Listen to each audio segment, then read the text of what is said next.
اعوذ باللہ من الشیطان الرجیم بسم اللہ الرحمن الرحیم رب اشرح لی صدری یسر لی امری واحلل عقدۃ من لسانی یفقهوا قولی رب زدنی علما وعملا صالحا آمین اللهم صل علی محمد وعلی آل محمد كما صليت على إبراهيم وعلى آل إبراهيم إنك حميد مجيد اللهم بارك على محمد وعلى آل محمد كما باركت على إبراهيم وعلى آل إبراهيم إنك حميد مجيد۔ اس دعا کے ساتھ آغاز کرتے ہیں کہ اللہ تعالیٰ سیرت کا صحیح فہم عطا فرمائے، اس پہ عمل کی توفیق عطا فرمائے، اس کا سیکھنا سکھانا ہمارے حق میں سفارش کرنے والا بنائے، ہمارے خلاف سفارش کرنے والا نہ بنائے۔ سیرت النبی صلی اللہ علیہ وسلم کورس 3 ماہ کا شارٹ کورس تھا، جس میں آج ہماری آخری کلاس ہے، اور اس میں پچھلی کلاس میں ہم نے پڑھا کہ پیارے نبی کریم صلی اللہ علیہ وسلم نے جو آخری فوجی مہم بھیجی تھی، حضرت اسامہ رضی اللہ تعالیٰ عنہ جو تھے ان کے زیر قیادت، اور وہ ابھی مدینہ سے 3 میل دور ہی گئے تھے مقام جرف پہ، تو پیارے وسلم کی بیماری کے متعلق تشویشناک خبریں ملنا شروع ہو گئی، تو اس لیے پھر وہ وہیں رک گئے اور آگے نہیں بڑھے۔ اور پھر یہی جو مہم تھی وہ حضرت ابوبکر صدیق رضی اللہ عنہ کے دور خلافت میں پہلی فوجی مہم جو ہے وہ قرار پائی۔ تو ہم دیکھتے ہیں کہ جب دعوت دین مکمل ہو گئی اور عرب کی نکیل اسلام کے ہاتھ میں آ گئی، تو رسول اللہ صلی اللہ علیہ وسلم کے جذبات اور احساسات، احوال و ظروف اور کردار اور گفتار سے ایسی علامات ظاہر ہونا شروع ہو گئیں کہ جس سے معلوم ہوتا تھا کہ اب آپ صلی اللہ علیہ وسلم اس حیات مستعار کو اور اس جہان فانی کے باشندگان کو الوداع کہنے والے ہیں۔ مثلاً آپ صلی اللہ علیہ وسلم نے رمضان 10 ہجری میں 20 دن اعتکاف فرمایا، جبکہ ہمیشہ 10 دن ہی اعتکاف فرمایا کرتے تھے۔ پھر اسی سال حضرت جبرائیل علیہ السلام نے آپ صلی اللہ علیہ وسلم کو 2 مرتبہ دورہ قرآن کروایا، جبکہ ہر سال 1 مرتبہ ہی کروایا کرتے تھے۔ اسی طرح پھر آپ صلی اللہ علیہ وسلم نے حجۃ الوداع میں فرمایا کہ مجھے معلوم نہیں شاید اس سال کے بعد اس مقام پر میں تم سے کبھی مل سکوں۔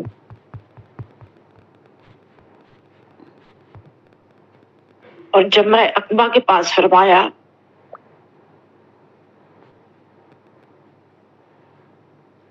مجھ سے اپنے حج کے اعمال سیکھ لو۔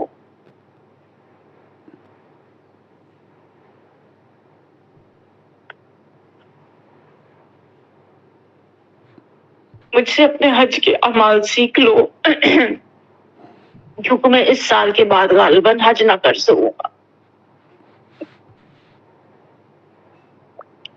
آپ صلی اللہ علیہ وسلم پر ایام تشریق کے وسط میں سورہ نصر نازل ہوئی، اور اس سے آپ صلی اللہ علیہ وسلم نے سمجھ لیا کہ اب دنیا سے روانگی کا وقت آن پہنچا ہے۔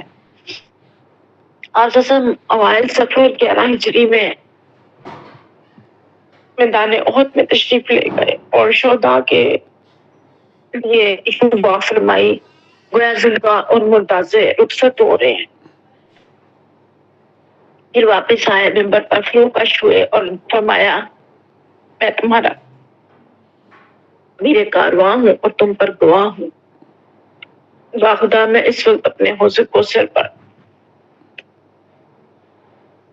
کوثر کو دیکھ رہا ہوں، مجھے زمین اور زمین کے خزانوں کی کنجیاں عطا کی گئی ہیں۔ خدا مجھے یہ خوف نہیں ہے کہ تم میرے بعد شرک کرو گے، بلکہ اندیشہ اس بات کا ہے کہ دنیا طلبی میں باہم مقابلہ کرو گے، یعنی کہ دنیا کی طلب جو ہے وہ بڑھ جائے گی۔ پھر ایک روز نصف رات کو آپ صلی اللہ علیہ وسلم بقیع تشریف لے گئے اور اہل بقیع کے لیے دعائے مغفرت کی۔ فرمایا اے قبر والو تم پر سلام، لوگ جس حال میں ہیں اس کے مقابل تمہیں وہ حال مبارک ہو جس میں تم ہو۔ فتنے تاریک رات کے ٹکڑوں کی طرح ایک کے پیچھے ایک چلے آ رہے ہیں، اور بعد والا پہلے والے سے زیادہ برا ہے۔ اس کے بعد یہ کہہ کر اہل قبور کو بشارت دی کہ ہم بھی تم سے آ ملنے والے ہیں۔ مرض کا آغاز ہو گیا۔ 29 صفر 11 ہجری دوشنبہ کو پیارے وسلم ایک جنازے میں بقیع تشریف لے گئے۔ واپسی پر آپ وسلم کو سر درد محسوس ہوا اور حرارت تیز ہو گئی، اتنی زیادہ کہ سر پر بندھی ہوئی پٹی کے اوپر سے بھی محسوس کی جانے لگی۔ یہ آپ وسلم کا مرض الموت کا آغاز تھا۔ آپ وسلم نے اسی حالت مرض میں 11 دن نماز پڑھائی۔ مرض کی کل مدت 13 یا 14 دن تھی۔